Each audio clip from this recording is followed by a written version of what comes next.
Boxing. I'm Stacy, and I'm here today with Coach Eric Bradley. This is a special edition that we're bringing to you today, and it is a result of one of the best boxers that finally got back into the ring last night. That's none other than the great Andre Ward.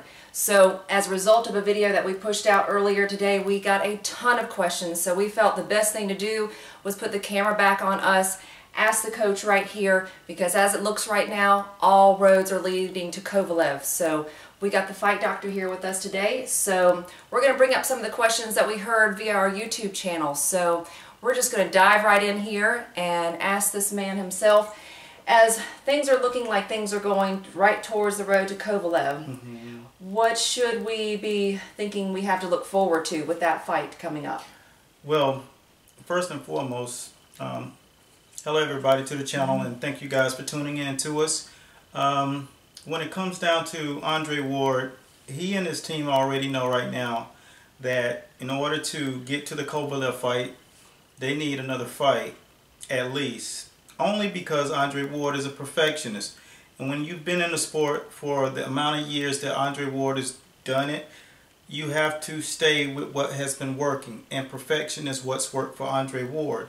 A la Floyd Mayweather, Bernard Hopkins, these guys are perfectionists. They are masters of their craft. The James Tonys of the world. These guys just don't go in the ring unprepared. Andre Ward knows what Kovalev brings to the ring.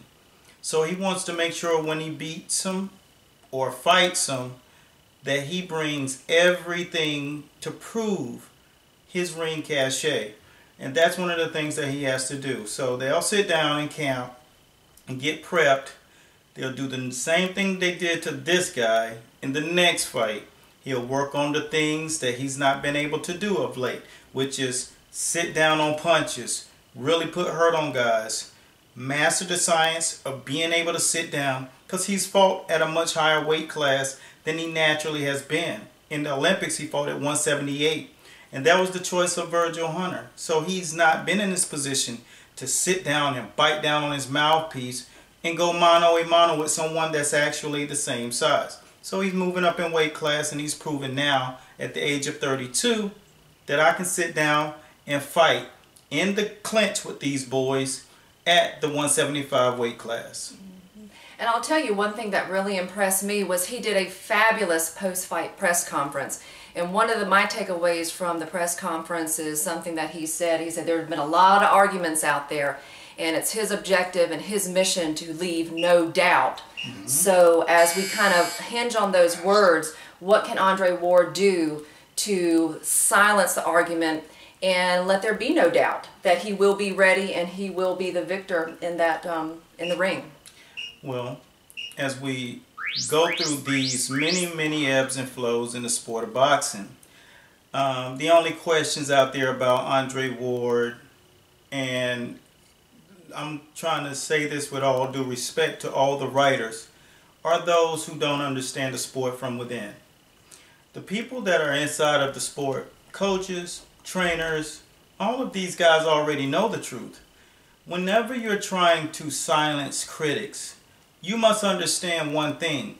Critics get paid to criticize. So if they don't have anything to criticize, they don't have a job. So they have to find these little nooks and crannies. Well, Andre Ward came into the ring with one shoelace untied. Anything that they can find, they have to write about. Anything that sparks skepticism, that's what they do. That's their job. So it's their job to also find the little nicks and crannies that they can find whenever they're fighting or writing about fighters of that nature. They couldn't find things with Floyd, so they had to write about him not knocking people out. Same thing with Bernard Hopkins, Joe Calzaghe.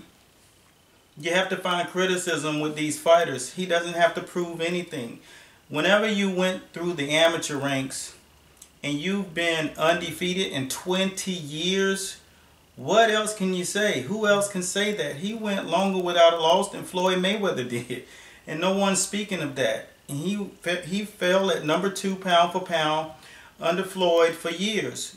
But he's arguably the best pound for pound fighter because he goes shoulder to shoulder. He doesn't just use the ring when he's boxing. Andre Ward boxes in the clinches, toe to toe, shoulder to shoulder, chin to chin, fisticuffs, left to right, in and out. He does it all. Plus he wins the gold in Athens, Greece. Well, I know it's a lot of the questions that we got on the YouTube channel is there seems to be a misunderstanding or just a lack of knowledge of what actually happens to a fighter. What do they encounter when they go up in weight class? What are the special challenges? And from a coach's perspective, what do you have to be aware of with your fighter if you're taking him up in a weight class? What brings?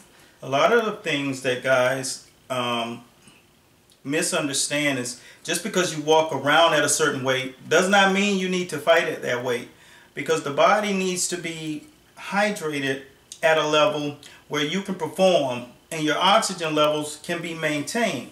I look at Amir Khan, who's going up in weight, and he thinks because he walks around at 160 that he can fight at 154 or 155 rather. It's not the case. Your body at its highest performance level needs to be down to what we call its skeletal avatar. And whenever a guy trains his body down, like Floyd Mayweather was always on point with weight, but he walked around at that weight, but he had the special ring cachet to overcome the obstacle. His defensive skill set and his ring prowess was always on point, so he could fight larger guys. It didn't affect his conditioning. He was the most conditioned athlete. So when a fighter is going up in weight class, the proper nutrition, the camp needs to be aware of how the fighter got there. Muscle density, all of these things count. Supplementation, proper over a period of time. Andre Ward has been fighting at 168 his entire career, so his body is ready. Maybe even 3 years ago. Now they have made the right business decision to move him up to 175 because no one below him or no one at 168 wants him with him. So it's majority of business decision more than anything else. Very interesting. And he spoke to that in the post-fight press conference, his desire to go to that heavyweight weight class over a period of time. When pressed, he said he doesn't really want to see 40 in the ring. So it'll be interesting to see how this all plays out. So when you think about the physical training for someone going up with, let's take Andre Ward obviously in particular, as he goes up against Kovalev, what does he have to be mindful of in his training regimen now? It's a new fighter, it's a different fight. What are some of the things that he needs to focus on? Not injuring himself trying to get that extra conditioned weight, because there's unconditioned weight and then there's the conditioned weight. So he'll use the majority of the things that will be called for him to use are things to just make sure that his muscles hydrate properly. So when he steps on that scale and he's reaching about 174.5, 174.8 to prove that not only is he at this weight, but the next day he'll come into the ring at a solid 182 and be able to move around the ring like he's moved around at 168, because he never came into the ring heavy. He's a lean body guy. He's very athletic, and he uses his legs in the ring. A lot of torso, a lot of movement, a lot of angles. And like I said, his ring wherewithal will be the thing that gets him through this. So he'll eat right. Andre Ward's a smart guy. He'll condition right. He'll train. He'll use different tactics to get his muscle density up a little bit. But, you know, for him, it's 7 pounds. And he's 7 pounds the wiser. Well, I know we're often very quick to talk about the physical training side of this. You can't escape it. It's part of a fighter's regimen in preparing for the new fight. But something I know that you're very well known for is working with a fighter and knowing what he's going through mentally and psychologically, because that definitely comes into play with the training and the preparation. What is something that you feel Andre Ward is kind of wrestling with now and knows he needs to work on mentally to give him that mental edge? Yeah, well, what he needs to do, he started last night. The first thing he needed to do was get into the head of Kovalev.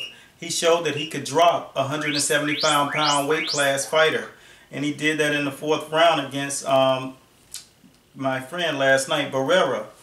One thing that showed Kovalev is that when Andre Ward makes his mind up, When he throws those hooks last night, he was sending a message. He was watching Kovalev as he was whooping Barrera. He was taking the initial act to get psychologically into Kovalev's head by throwing those shots. Win, lose, or draw, miss those shots or land them. He was sending a message. Just so happened, one of those messages got through to Kovalev. You're not just going to walk in here. This is the lion's den. I fight at a top level and been elite for at least 20 years. You got to bring it. And that's where the psychological warfare began last night.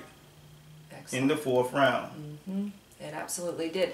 So with Andre, to close things up here, we want to leave no doubt, or if Andre Ward wants to have no doubt out there that he is ready and he is going to be victorious in that ring against Kovalev, what are the 3 key things he needs to focus on? The first thing he needs to do is he started one thing last night, was to let Kovalev know he's coming. Second thing to let him know is that the date is also coming too. I'm bringing it right, and this is the thing that most fighters lack thereof. They do not focus on understanding one thing. 85% of this game is mental. And the psychological warfare, Andre Ward does not talk. And need he not do that for this fight? He needs to prove that I don't have to come out of my character to get the point across. And just do what he's always done. To come out of this fight victorious. Those are the things he needs to do. Do not vie away from something when it's working, and make sure you stick to your guns. Don't come out of character. This is a business. So as long as you got the right people surrounding you, which he does, you will be all right. And those are the things that he has to do. Don't change anything. Stick to your guns and let them know you're coming. There is nothing to fear in that ring unless you're unprepared, and that is not Andre Ward. He is Mr. Everything. That's what he needs to do. Excellent. Well, thank you, Coach Bradley. Hopefully for all you folks out there, that answers some of the questions that you may have been wondering as a result of the fight coming down last night and now the road leading to Kovalev. So we thank you guys for watching. This is Master Boxing, and we will see you next time.